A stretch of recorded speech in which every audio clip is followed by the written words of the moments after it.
Professor Davis here. We are going to continue with the part 2 set of notes for immunity.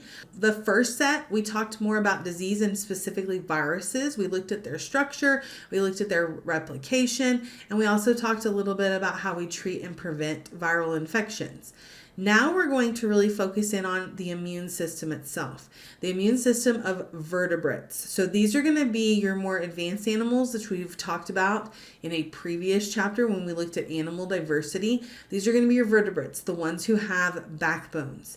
Now, of course, their immunity when we talk about like birds and reptiles and amphibia will be a little different than ours as humans, but we do see some similarities. And we're going to be focusing more on the human side.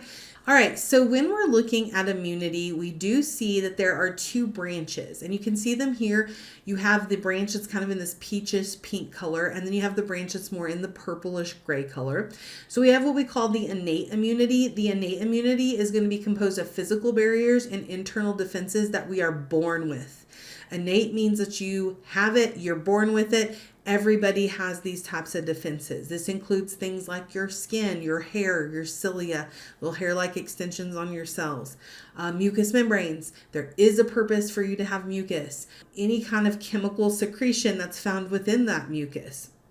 Digestive enzymes. Sometimes we put stuff into the idea of swallowing it so that the acid in your stomach can take care of it.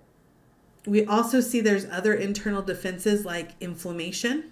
So the inflammatory response, complement proteins, it's a cascade of proteins who help protect you. Phagocytic cells, these are cells that are going to eat things kind of like Pac-Man and tear them apart. And then natural killer cells, they do the same thing. They take something in and they destroy it and kill it. On the other hand, your adaptive immunity is the immunity that changes over time. It's going to be highly specific to you. So your adaptive immunity looks different than my adaptive immunity. And this is based on what we've been exposed to. So these are your antibodies. These are going to be certain cells who are going to help fight invaders. So you've got kind of 2 subgroups in the adaptive immunity. You have the cells who do more hand-to-hand combat against the invader. Okay, so they're going to be like your tanks and your ground troops, whereas your antibodies are more like your missiles or your arrows. You're going to fight more from a distance with those. And a big thing about the adaptive immunity that's so good and so helpful is the memory response. These are the ones who are going to create the memory cells that are going to help give you long-term immunity. So in this particular slide, I have kind of a chart that takes the same information that was in the other chart and puts it into a flow chart. So instead of just having a table, this is a flow chart where you can see your innate immunity. This is your first and second line of defense. And then you have your specific immunity, which is then your third line of defense. So we created this to kind of just show you and give you one place to kind of look at and study the information. All right. And so this is just giving you a chart so that you can kind of take a look at the different lines of defense. Now we're going to dive a little deeper as we go through this PowerPoint. All right, so the first type of defense is the innate immunity. Innate immunity is, again, the non-specific, the one that everyone is born with. Everyone has it. We do see that these are things like your external and chemical barriers, so like your skin, your mucus, hair, cilia that's found in your cells, specifically like in your throat or your nose. If you've ever got that tickle in your nose, that means the mucus or the cilia has captured something and you'll sneeze to get it out. Same thing in your throat or you'll cough. We also see that we have things like acid in your stomach, saliva, okay, also has some of these, mucus, and your tears. Your tears actually have some enzymes that help with protecting you against bacteria. Some internal defenses that are also present that are part of your innate immunity are going to be the phagocytic white blood cells. These are going to be things like neutrophils and macrophages. Neutrophils are there to help neutralize the problem. They're going to help you take care of an invader, and they don't care who the invader is. They're going to help try to neutralize it. They are normally the first ones on the scene when you have some sort of infection. Macrophages, on the other hand, are big white blood cells. They're large. So they're like the tanks of your immune system. It takes them a while to get there, but once they get there, they do some major damage in helping protect you. We also see that there's a release of what we call cytokines and interferon. These are both chemicals that are going to be used to help call for help. So they're going to help with trying to neutralize or slow down the invader, but also call your adaptive immune system in for like reinforcements. Inflammation is also important when you have an infection. Now, we don't want inflammation to stay forever, but when injury first occurs, inflammation is helpful in the beginning process of your immunity. Now, inflammation does have some what we call cardinal signs or things that come with it. One is that when you have inflammation in an area, it causes redness. We also see swelling is going to be present. Because of the redness and swelling, that's due to blood flow to the area. You'll have heat because your blood feels warm, it's hot. And a lot of times you will have pain in the area. This is due to either damaged cells as well as pressure from the swelling can cause the pain. Another system that is present in this internal defense are the complement system. The complement system is activated by the chemical interferon that we just talked about. And what it does is it triggers like protein 1, and then protein 1 is going to trigger number 2 and number 3 and then number 4. It's like a domino effect that occurs in order to help you fight an infection. A lot of times these complements are going to jump on and attack the invader. And I kind of picture it as if you've seen the first movie, The Incredibles, how when the homing device goes off on Mr. Incredible, when he's in the middle of the lair, and all these little black dots start to end up hitting him, and they start expanding and slowing him down until he's captured. That is kind of how complement is going to work. As those proteins get more and more, it's like they dogpile on top of the invader, trying to slow it down so that it can't hide as easily. It's not able to kind of run away to a new area, allowing the rest of your immune system a chance to fight it. So this brings us then to your adaptive immunity. This is specific, remember, to you. The adaptive immunity is much longer than the innate immunity response. It's going to take longer for it to be initiated, but it's going to also last longer. And so because of this, we call it your acquired immunity. It's going to take time for you to get it, but eventually you acquire it. This is what happens when babies are born. Babies are born with the innate immunity, but it takes about 3 months before they start to develop some of this acquired immunity. Now, there's 2 types of adaptive immunity. There's the cell-mediated immune response. This is where cells attack other cells, the cells specifically that have invaded, whether it's bacterial, fungal, or protist, but also cells who've been infected by viruses. We would like to sacrifice only a few cells instead of having a ton of cells affected. These guys are controlled by helper T cells. Helper T cells are the communication that's going to communicate between these 2 branches of your adaptive immunity. If the helper T cells get taken out, your immune system is going to be weakened greatly, because then the cell-mediated will think that the humoral is going to take care of it, and the humoral thinks that the cell-mediated is going to take care of it, and then you have no immune system at all. This is what HIV does. HIV takes out your helper T cells, which then cripples the communication component in your immune system. Humoral immunity is going to be controlled by activated B cells. These become known as plasma cells, and they are the ones who produce and actively make antibodies. So let's take a little look. Here's like a picture kind of look at what these branches do. So you can see we have the cell-mediated immunity where there's phagocytes that are activated by T cells.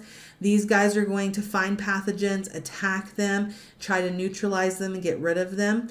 The antibodies are going to be where the B cells get activated. The plasma cells then start to make antibodies, which are like arrows or missiles, and then they can attack as well. You'll notice that communication between these 2 branches is super important. Okay, so let's take a closer look at the cell-mediated immunity first. So with cell-mediated immunity, there are 3 types of T cells. These guys get their name because they mature in the thymus gland, which is located in the chest area. Humans, this is going to be where they get trained on what is you versus what is not you. All right. And so they are actively out there in your body looking for invaders. So some of these are cytotoxic T cells. They directly kill any foreign invaders they come in contact with. These guys are going to attack cells that have been also infected by viruses. We also have the helper T cells. These mediate the entire immune response. Remember, they're the big ones that help with communication. They are going to communicate using chemicals, specifically cytokines, where they will talk to the different branches. And then there's also going to be suppressor T cells. Suppressor T cells are going to suppress tumor formation. These guys are going to help prevent you from developing cancerous tumors. They suppress the T cell and the B cell growth to control also your immune response as well. So when an invader gets in and we neutralize it, we need your immune system to then shut back off. The suppressor T cells help with that. Okay, so they can tell them, hey, you're good. We destroyed the invader. Now you need to just back off a little bit. Another thing that's found in this group too, which is part of your innate immune response, but they help with the cell-mediated, is going to be your natural killer cells. These are also a type of T cell, but they are constantly doing surveillance in your body. So they're like the neighborhood watch in the different tissues in the different areas, and they're looking for any viruses that have come in and infected cells, and they're also looking for any cancer cells, cells that have been mutated and they're going rogue, and so they're not doing their normal job. And so these guys are going to be on constant alert, and they're the surveillance of your system. The humoral response is a little bit different. These guys are going to detect the antigen, which is the molecule that stimulates a response from the immune system. This is the part of the invader that says, hey, it doesn't belong here. Okay, it's a part that looks different than the rest of your cells, and so that is going to initiate this side of your immune system. It's then going to form something called antibodies. These antibodies are also known as immunoglobulins. These are proteins that are produced by those activated B cells, which are also known as plasma cells, and they're going to bind to the antigens that they do encounter, and they're going to help destroy them. And so again, this is why they're like the arrows or the missiles. They can be let go from a distant area and they can cause damage somewhere else. B cells do produce antibodies when stimulated by certain foreign invaders. Now, B cells get their name based on where they mature. They mature in the bone marrow. And so when the bone marrow has the stem cells that become your white blood cells, your platelets, or your red blood cells, if the white blood cells continue to mature in the bone marrow, they're going to be B cells. An activated B cell is going to then turn into a plasma cell. And of course, this is also going to create memory cells, which is super important. Memory B cells remain inactive until they encounter the antigen again, and this allows for a very rapid response when you are re-exposed to the disease. Memory T cells are also formed when T cells fight, so you do have memory cells in both branches. So you do have memory B cells and you do have memory T cells. All right, so this next kind of picture is showing you how it works, because these guys do work together. And so if you'll notice on the side, we have the thymus gland, and it's going to produce your cytotoxic T cells and your helper T cells. These guys are the branch for the cell-mediated. You'll notice that the helper T cells, though, as it moves down in the chart, it does have arrows that go two directions, to the cytotoxic and the B cells, because they're the ones who are going to help with communication, right? At the bottom, you see that you have cells who are active and ready to fight, as well as memory cells. This is found on the T cell side as well as on the B cell side with the antibodies. The little red Y-like structures are the antibodies that are created. Now, there are 4 types of immunity that we want to talk about that are part of your adaptive immunity, the ones that are not present at birth. And there's some key terms here that you're going to see looked at. We have active and we have passive, and we have natural and artificial. So those are terms that are important to pay attention to here. So the first one we want to look at is natural acquired active immunity. So natural means that it was not artificially acquired, not from a syringe. You were exposed naturally to the invader. Okay, you touched that door handle and you got that cold. Okay, that person coughed on you, like your kid or your coworker, and you caught the flu. This is what we're talking about. You naturally were exposed. Active means that your immune system is actively producing antibodies in order to protect you. You didn't borrow them from somebody else. You made them. This type of immunity comes from a natural infection, and it's helpful to you as creating memory cells. This is also what can happen with RhoGAM negative mothers.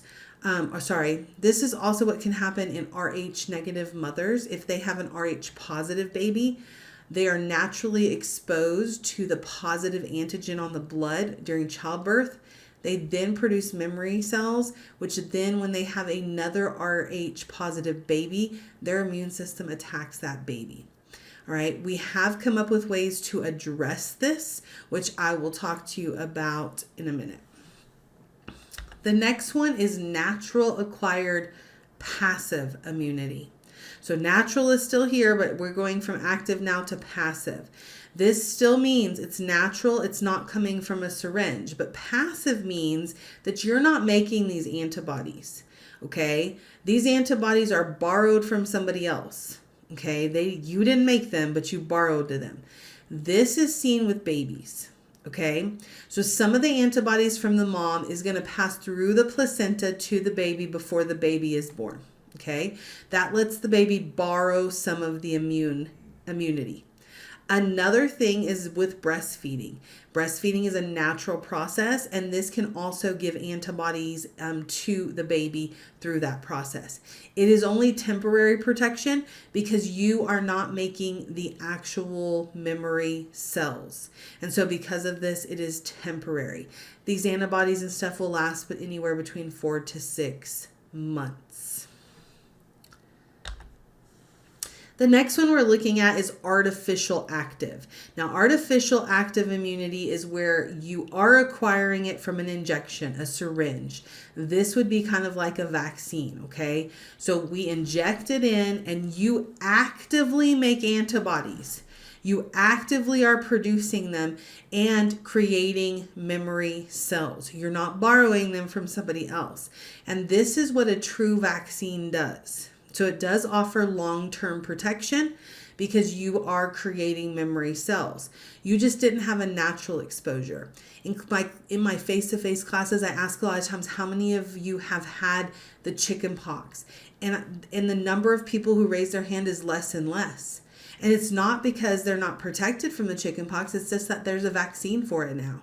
When I was a kid, there was no vaccine for it. You got it naturally from kids at school who had chicken pox. Now there's a vaccine, but that is this type of immunity. It is artificial active. The last one here is artificial passive immunity. Again, you are getting the immunity from an injection and you are not actively making those antibodies. You're borrowing them. And so because of this, you do not create actual memory cells. We use this a lot of times with antitoxins, so that way that your body can have the injection again later to help fight off any of these things that create these toxins. We also see the RhoGAM shot. So I talked a little bit about how we saw Rh positive or Rh negative moms who have Rh positive babies. If we let the immune system do its normal thing, they will create memory cells against Rh positive babies. So every time they get where they have a developing fetus that's Rh positive, their body will destroy it. They'll miscarry. We were able to develop a shot called the RhoGAM shot, which allows the mother who is Rh negative to borrow antibodies. Okay? And they borrow them so then their body doesn't make actual memory cells. So it gives the protection and it fights off the rogue cells that were mixed during childbirth, but it does not create memory cells. So again, this is temporary protection. Now I'm just going to tell you that the COVID vaccine is not an actual true vaccine. It doesn't fit the artificial active that you see up there. And the reason being is it does not allow you to make memory cells. This is one reason why if you are getting the the vaccine for COVID, you have to have a booster every 3 to 6 months because it's temporary. It's actually a combination between the artificial active and the artificial passive. You do make the antibodies, but you do not make memory cells. So it's skipping a step. So it's not long term in that process. I also have a chart down here that takes those different terms, active and passive, natural and artificial, and puts the examples into the chart to help you out. Now, adaptive immunity does have a memory component. This memory component lets then you have a rapid response if reinvasion happens with a pathogen, if you are re-exposed to that invader. Now, the first time you come in contact with an invader, that's called the primary immune response. Primary meaning first. So this occurs when you're exposed to a new pathogen. It activates your B cells and your T cells. They then take time to develop an effective defense. Okay, it takes time though. This is why you might be sick for a couple of days. Once your immune system has an effective response, it also is going to then develop those memory cells. So it's going to fight the invader and it's going to create memory cells. This is so that when you have a secondary exposure, you're re-exposed to the invader, you have what we call a secondary immune response. A secondary immune response is going to be where memory cells are going to be then triggered, and the memory cells are like, hey, we've seen that before. And because they have the instructions on how to fight it already, you get immune response right away. Okay, and they're able to fight it very quickly and neutralize the invader, and you may not even feel that bad for very long, maybe even just a couple of hours. Vaccines are used to create memory cells to help with secondary exposure when you're actually naturally exposed to the virus, like measles, chickenpox, mumps, things like that. So here's kind of a picture of what happens. You have your primary immune response, which the antibody concentration stays relatively low. We don't make a ton because we're just trying to neutralize. But the secondary response, they're ready and they make a lot of it at once, fighting it very, very quickly. Okay, so primary immune response is going to take care of it and it's going to neutralize it, but it's going to take some time and it's going to be slower and not as big of a response. Secondary response is going to be quicker and we're going to see a large amount of antibodies produced. So the last little bit I'm going to talk to you about is the lymphatic system. This goes hand in hand with your immune system. And then I'm going to talk to you a little bit about how, like when our immune system doesn't do what it's supposed to do. Okay. So the lymphatic system is made up of lymphatic fluid. We call this lymph. This is fluid that is essentially just interstitial fluid, the fluid that's between all your cells, but it's located in these vessels in the diagram that are in green. They're not actually green in your body, but they're vessels that run through your whole body that take this fluid and they return it back to your cardiovascular system. The lymphatic system is made up of lymphatic vessels, lymphatic tissue, and bone marrow. If you see lymph in any of these words, it's talking about the lymphatic system. Lymphatic tissue includes things like lymph nodes. Now, lymph nodes are these little balls that you see on the diagram, the little green balls. Those are areas of concentrated tissue, lymphatic tissue, that are going to capture invaders. And if you'll notice, they are strategically placed in areas of connections or possible invasion. So you'll notice there's some here. There's a bunch right here in your neck area. This is why that when you go to the doctor, if they think you're sick, they will sit there and palpate these guys to see if any of them are swollen. You also see in the armpit, the groin area, as well as in the areas where there's some by your bronchi, there's some by your digestive system, anywhere where invaders are going to have an easier chance of getting in. We also see the thymus gland, which is the gland in the chest that's going to be where the T cells mature. There's prior patches. These are concentrated areas of the lymph nodes that are part of the digestive system. And there are other parts of the lymphatic tissue that can be present based on being part of other organs or systems, but they have a piece of it that's present. Okay. So like the bones help more with structure. However, bone marrow is still part of the lymphatic tissue because it helps make white blood cells. So this brings us to talk a little bit about immune tolerance. Immune system has to be regulated, okay? And this is to prevent wasteful, unnecessary responses to things that are going to harm you. So these pathogens, again, whether it's bacterial, viral, fungal, or protozoal, okay? So that way we don't attack also ourselves. But we know that there are times when we have autoimmune disorders where your immune system does attack yourself. So this means your immune system has gone rogue and something is wrong. So immune tolerance is the acquired ability to prevent unnecessary or harmful immune responses to detect disease-causing substances, but also to know what your self-antigens are. Okay? So this is where they know who the invader is, but also who your cells are. Okay, that's the goal. All right, that's immune tolerance. The problem is sometimes our immune system does not have this ability. So disruptions to the immune system is when your immune system starts to function and go haywire. Now, your immune system is essential to your survival. If your immune system shuts down, there's a good chance you're going to be taken out by something simple like a cold or flu infection, something simple that your body should be able to fight. If your immune system is depressed, it's not able to do its normal job, we call this immunodeficiency. This is a failure or an insufficient response of your immune system. It didn't respond fast enough, quick enough. It didn't respond strong enough, okay, to fight the invader. There is primary immunodeficiency. This is going to be where we call severe combined immunodeficiency disease, which is called SCID. This is a condition when the child is born with no immune system.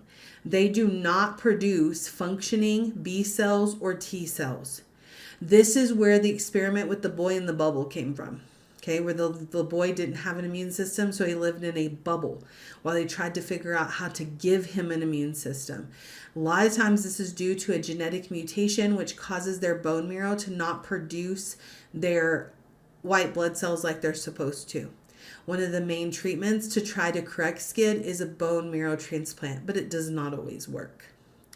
There's also an acquired immunodeficiency. This means you develop it later in life.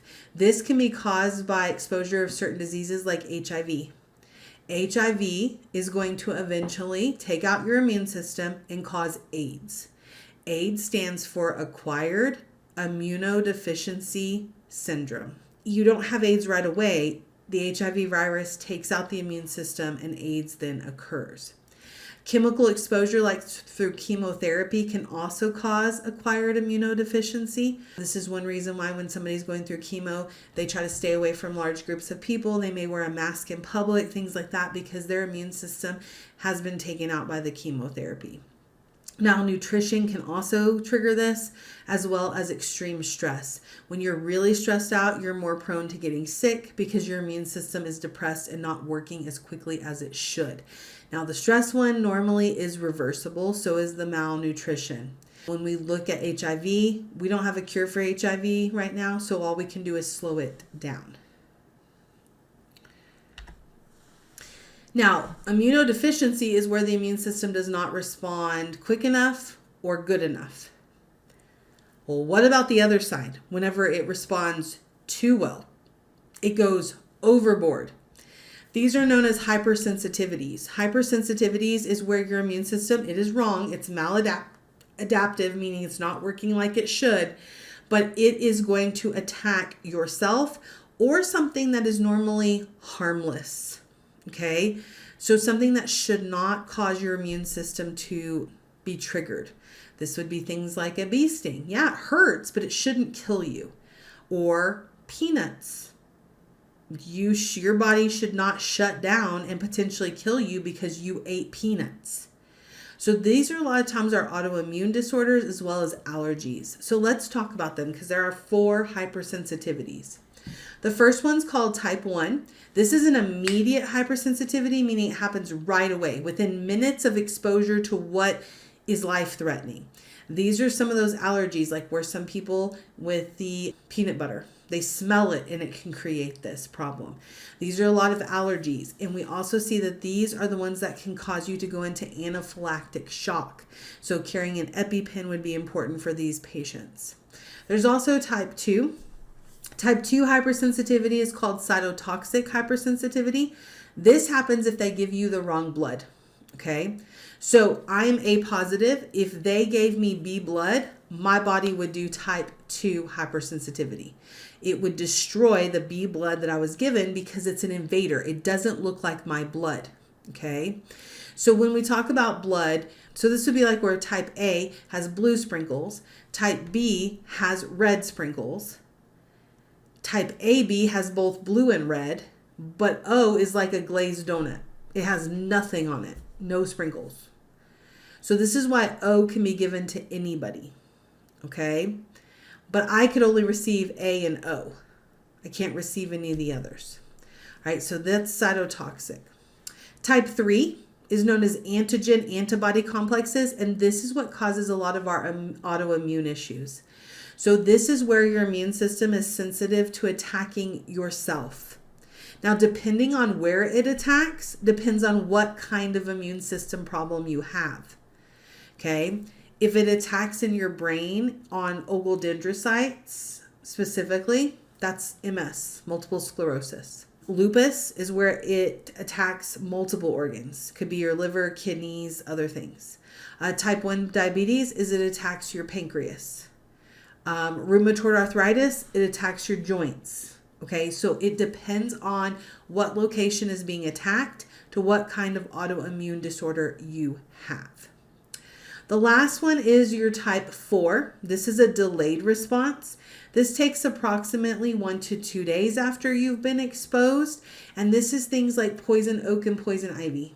So when you first are exposed to the toxin or the problem with poison oak and ivy, you don't see the rash right away. You don't see the response right away. It's a day or two later. Another one are sensitivities to like jewelry, where you put the jewelry in and then you actually have a reaction to it. We also see this with cosmetics or lotions.